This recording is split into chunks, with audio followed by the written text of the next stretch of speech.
तो दोस्तों आज मैं एक्सप्लेन करने वाला हूँ एक हॉरर एंथोलॉजिस्ट अंग है।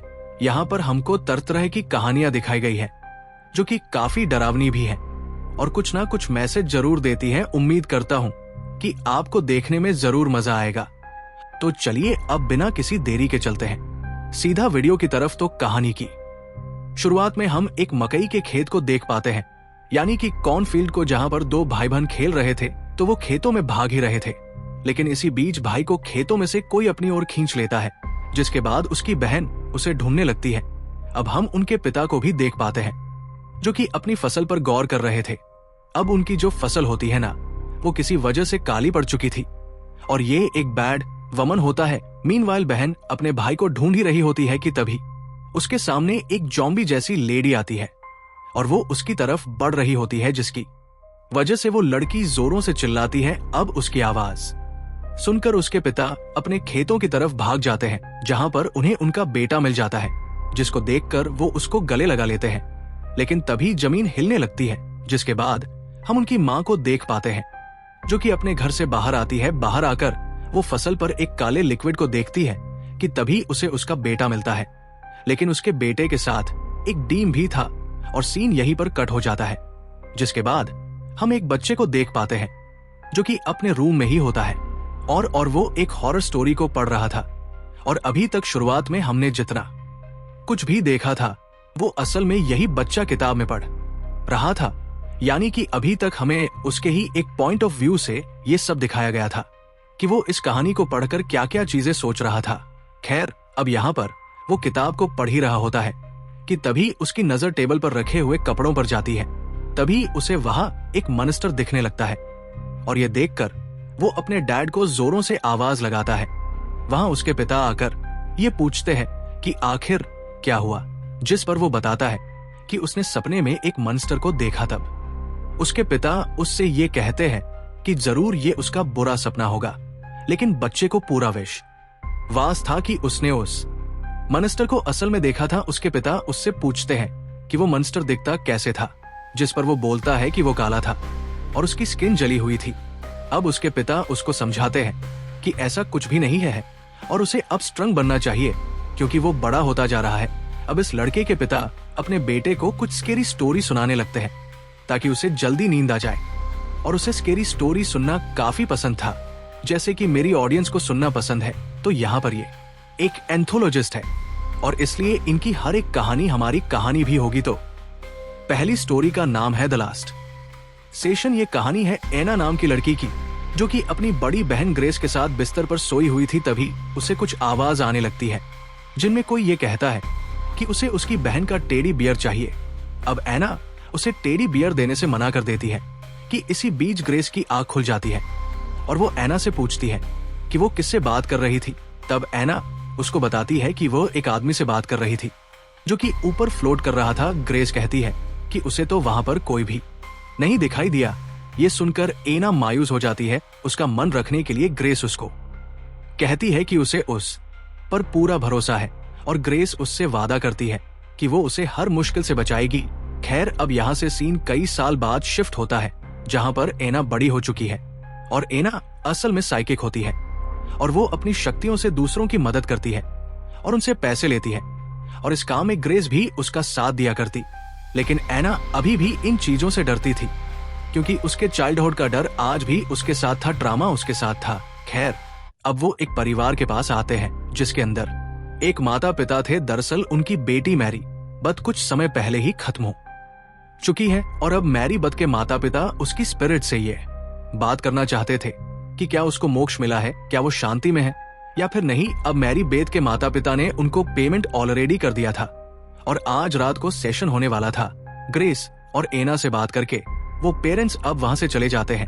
उनके जाने के बाद में एना ग्रेस से कहती है कि उसे कुछ ठीक नहीं लग रहा। ग्रेस उसे कहती है कि वो बस उनकी बेटी से बात करना चाहते हैं और अगर अब वो पीछे हटेंगे तो वो लोग उन्हें फ्रॉड समझेंगे। एना कहती है कि जो कुछ भी इस घर में है वो आज उनकी जान ले सकता है। लेकिन ग्रेस को भरोसा था कि सब कुछ स्मूथली हो जाएगा, लेकिन एना को ऐसा नहीं लगता। उसे लगता है कि ग्रेस को सिर्फ पैसों की पड़ी थी और ये बात ठीक भी होती है। उसे अपनी बहन से कोई भी मतलब नहीं था और ये सब उसकी बातों से पता चल रहा था।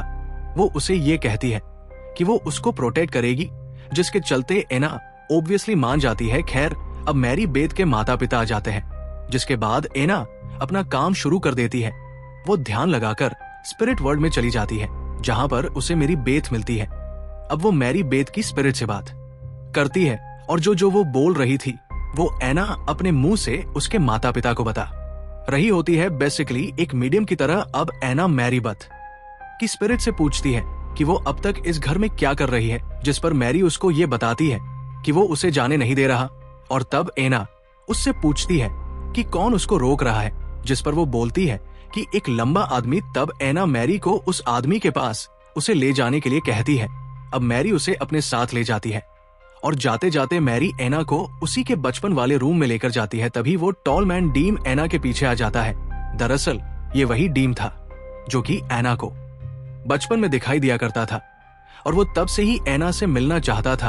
अब A9 सबसे काफी डर जाती है और तब उसे उसके बेड के ब्लैंकेट में कोई मिलता है। उसे लगता है कि वो ग्रेस होगी, लेकिन ब्लैंकेट हटाने पर वो डीम उसके अंदर था, जिससे एना काफी डर जाती है। मैरी बेथ उससे कहती है कि वो उसे कब से ढूंढ रहा था और उसी ने ये सब उससे करवाया ताकि एना उसे मिल सके। वो डीम एना को बेड पर लेटने के लिए कहता है और डरने से मना कर देता है और एना ऐसा ही करती है।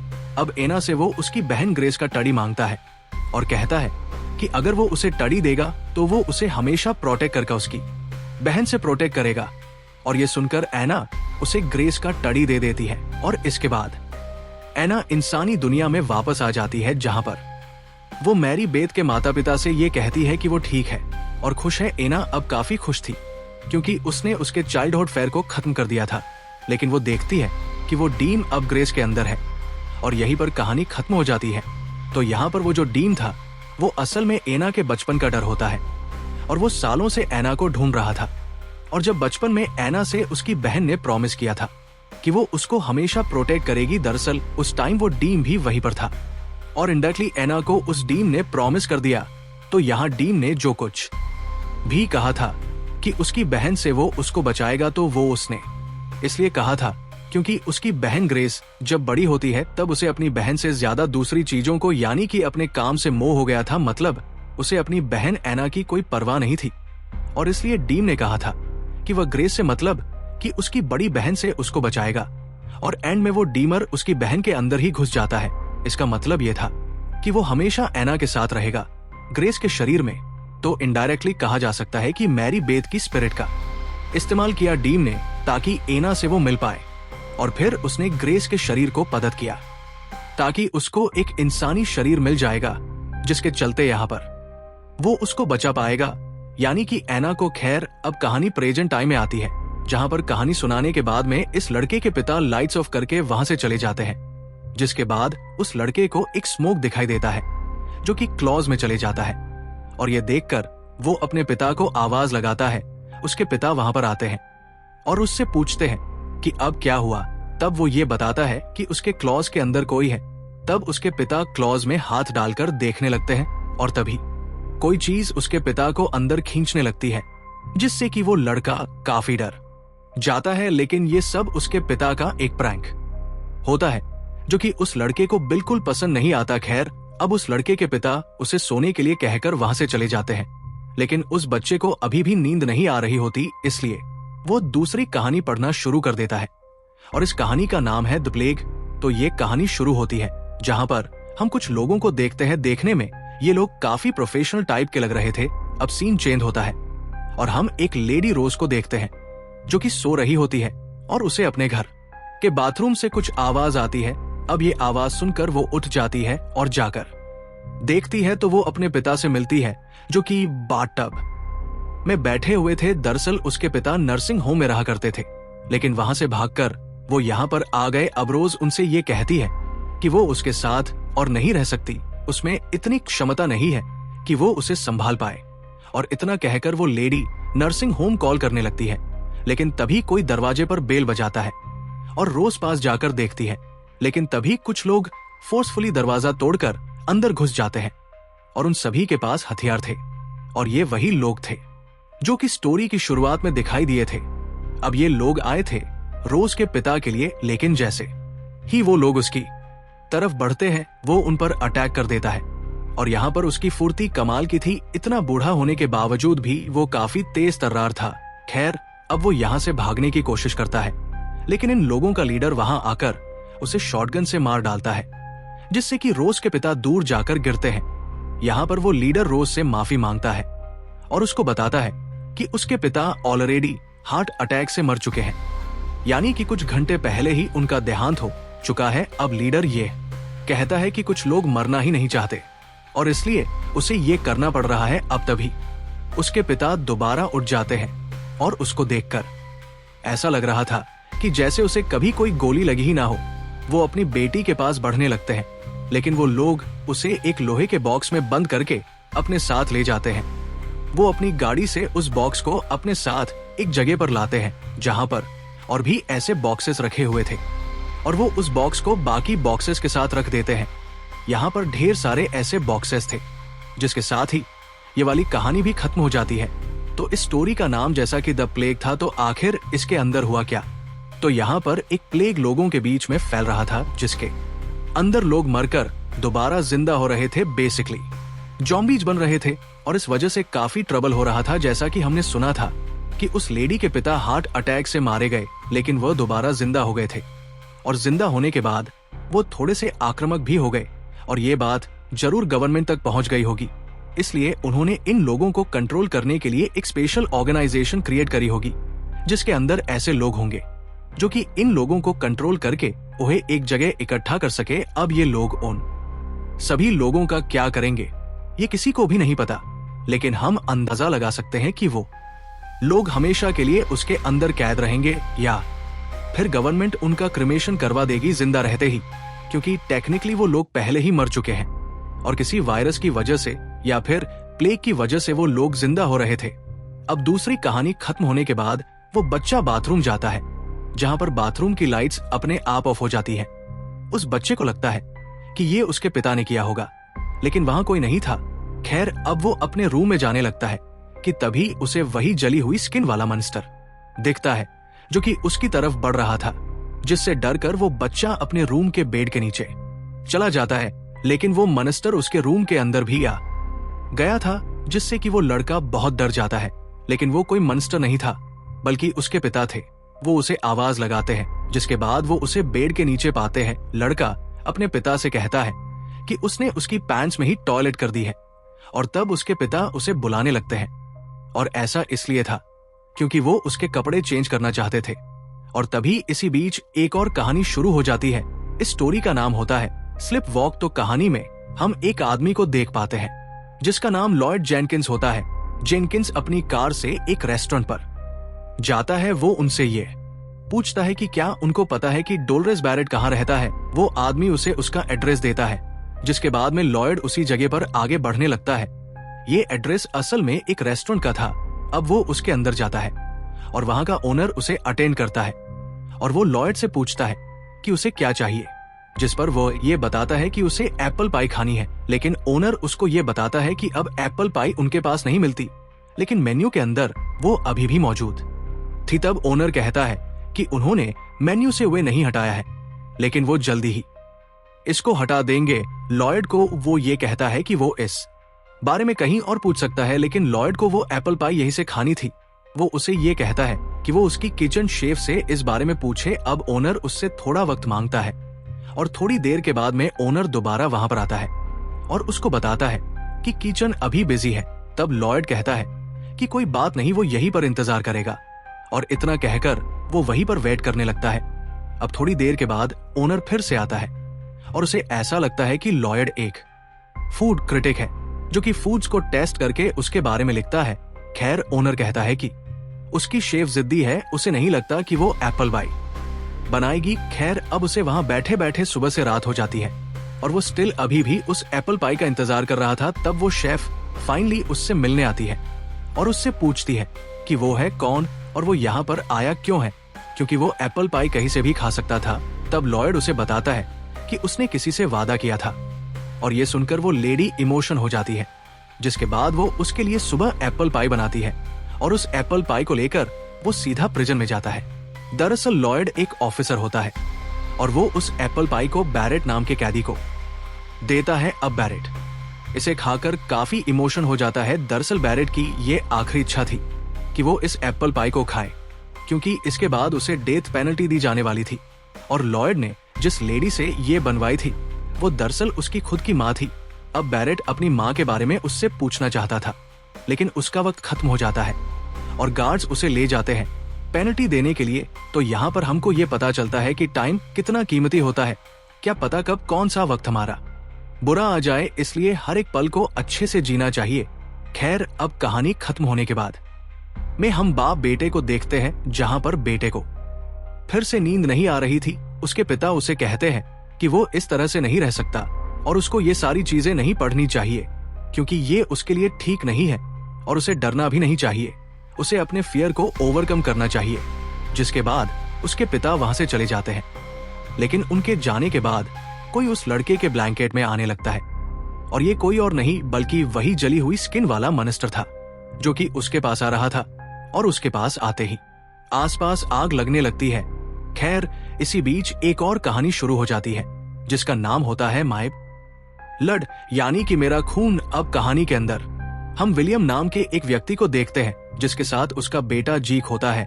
विलियम एक प्रीस्ट होता है और वो आए थे मिसेस मैकेंजी के घर पर। दरअसल मिसेस मैकेन की बेटी सिल्वी अब पहले जैसी नहीं रही। उसकी बॉडी में एक डीम है और इसी डीम को उसकी बॉडी से बाहर करने के लिए ये लोग आए थे, यानी कि एकजॉट सिजमेक जाते हैं, जहां पर विलियम सिल्वी का फोटो देखता है, जो कि काफी खूबसूरत थी। लेकिन उसकी माँ बताती है कि वो पहले जैसी नहीं रही, उसके अंदर कोई है और ये सब 3 हफ्ते से हो रहा है, जिस वजह से उसने उसे कमरे में बंद किया हुआ था। जिससे कि हमको ये बात पता चलती है कि जो डीम अभी इस लड़की के अंदर है, जिसने उसे पदच करके रखा है, वो काफी खतरनाक है। और तभी हम मिसेस मैकेंजी के चेस्ट पर एक निशान भी देख पाते हैं, जो कि उसकी बेटी ने ही अपने नाखूनों से बनाया था। अब काम शुरू करने से पहले विलियम मिसेस मैकेंजी से हाफ पेमेंट एडवांस में लेते हैं, जिसके बाद वो लोग काम करना शुरू करते हैं। जेक के हाथों पर बंधी हुई थी, जिसको वो निकालता है और तभी हम उसके हाथों में कई सारे कच को देख पाते हैं। तो यहाँ पर जो जेक है ना, उसका खून पवित्र है, यानी कि ये कह सकते हैं कि चमत्कारी खून है और इसी से वह पदसरे लोगों को हील करता है। वो अंदर जाता है और बाहर से विलियम यहाँ पर चैटिंग करना शुरू कर देता है। अब हम ये देख पाते हैं कि जो डीम सिल्वी के अंदर है वो जेक को पहले से जानता था। जेक अपने हाथ पर एक खास डैगर से कट लगाता है, लेकिन वो डीम उसे धक्का देकर कहता है कि उसके शरीर से निकलने से पहले उसे थोड़े और मजे करने हैं। जेक अब जैसे तैसे उससे काबू करता है, लेकिन वो डीम मानने को तैयार नहीं था। तब जेक उसके मुंह के अंदर अपना खून डालता है, जिसके बाद सब कुछ ठीक हो जाता है। अब वो लोग पैसे लेकर वहां से निकल जाते हैं और वो दोनों एक गैस स्टेशन पर रुकते हैं, जहां पर जेक अपनी बैंडेजेस खोलने बाथरूम में जाता है, जहां पर हम देखते हैं कि वो थोड़ा थोड़ा हील हो चुका है, मतलब कि वो काफी स्पेशल था। बाहर आकर वो विलियम के साथ दोबारा काम करने से मना कर देता है। तो यहाँ पर हमको पता चलता है कि विलियम और जेक पहले डीम को किसी बॉडी में प्रवेश करवाते हैं, जी हाँ, और इसके बाद खुद ही हीलर बन के उनके पास जाते हैं पैसा कमाने के लिए। लेकिन जो जेक है ना, वो इन सब से बहुत परेशान हो चुका है। वैसे भी सारा काम वही करता था। विलियम उसे समझाता है कि इस काम में उन दोनों का ही फायदा है, लेकिन जेक ने ठान लिया था कि वो गलत काम नहीं करेगा। और हमको ये भी पता चलता है कि ये लोग घिनौना काम कई बार कर चुके हैं, लेकिन अब जेक ये नहीं करेगा। वो अपने रास्ते चल देता है और विलियम वहां अकेला रह जाता है। जिसके बाद हम ये देख पाते हैं कि विलियम इन पैसों से एक ब्रोथ गया हुआ था, यानी कि वहां पर जहां पर लड़कियां मिलती हैं, वो सब करने के लिए। जिसके साथ ही ये कहानी यहाँ पर खत्म हो जाती है। यानी कि इस कहानी के अंदर हमको दिखाया गया है कि विलियम स्टार्टिंग से ही गलत काम करता था। वो बिल्कुल भी अच्छा नहीं था और जेक को ये सब बिल्कुल भी पसंद नहीं आता था। विलियम उससे जबरदस्ती ये सब करवा रहा था, लेकिन जेक ने फाइनली डिसाइड कर लिया था कि अब वो ये सब काम नहीं करने वाला। और मुझे ऐसा लगता है कि विलियम का जो काम है ना, और विलियम का जो अंत है, वो बहुत ही बुरा होने वाला है। खैर, अब ये कहानी खत्म हो जाती है और प्रेजेंट टाइम में जो लड़का होता है उसके आसपास सब कुछ ठीक हो जाता है, लेकिन उसे स्टिल क्लोजेट के अंदर से स्मोक दिखाई दे रहा था। वो खोलता है और उसके अंदर वही मॉन्स्टर होता है, और असल में वो कोई और नहीं बल्कि उस लड़के के खुद के पिता थे, जी हाँ। और इसी बीच उस लड़के की माँ रूम में आती है, वो उसे सोने के लिए कहती है। और यहाँ पर इस कहानी का सबसे बड़ा शॉकिंग ट्विस्ट आता है और यहाँ पर हमको ये पता चलता है कि इस लड़के के पिता असल में ही नहीं, उनकी काफी समय पहले ही मृत्यु हो चुकी है। अब उसकी माँ से ये कहती है कि ये उसके लिए मुश्किल है। वो जानती है, उसे पता है कि वो डरा हुआ रहता है, लेकिन उसे स्ट्रांग बनना पड़ेगा उसके डैड की तरह। यानी कि मुझे ऐसा लगता है कि उसके पिता शायद से जलकर ही खत्म हुए थे, जिसकी वजह से ये डीन उसको दिख रहा था, जो कि कुछ और नहीं बल्कि उसके पिता ही थे, जिनसे वो काफी डर चुका था। या फिर ये कहें कि वो उसके अंदर का डर होता है। अब तभी उसकी माँ उसे गुड नाइट कहती है और जाने से पहले उससे ये पूछती है कि क्या वो लाइट्स ऑन ही रहने दे, जिस पर लड़का कहता है कि नहीं, वो उसको ऑफ कर सकती है। जिसका मतलब ये था कि अब लड़के को डर नहीं लग रहा था और उसने अपने फियर को फाइनली फेस कर लिया। यानी कि उसने रियलिटी एक्सेप्ट कर ली थी कि अब उसके पिता नहीं रहे। यानी कि वो डीन को चौ नहीं बल्कि उसके ही पिता का एक प्रतिबिंब था, जो कि खत्म होने टाइम ऐसे दिख रहे थे। और बूम, इसी के साथ में you shall not slip tonight movie यहीं पर खत्म हो जाती है। तो दोस्तों, ये थी you shall not slip tonight film की एक्सप्लेनेशन। उम्मीद करता हूं कि आपको ये मूवी समझ में आ गई होगी। अब मैं